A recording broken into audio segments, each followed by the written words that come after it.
How to see your Facebook password. Let's get started. First, launch your Facebook app. Make sure you have already logged into your account. Now, navigate to the menu page. Click on the settings icon. Head over to the section Account Center. Then navigate to this option, Password and Security. Over here, you're gonna find different option, but you won't find the option to see your password.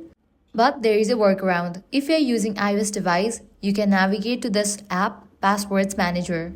Use your Face ID and launch this app. Navigate to this section All. Now in this list, you might find the option Facebook. If you find it, click on it. Now click on the password option.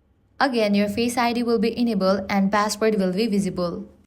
Likewise, if you have ever used Chrome to log into your Facebook, you can launch the Chrome browser.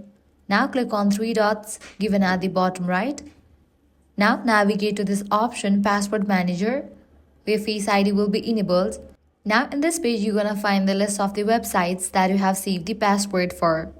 In this list, you will find the option of Facebook as well. Clicking on that, you're gonna get the password of your Facebook account.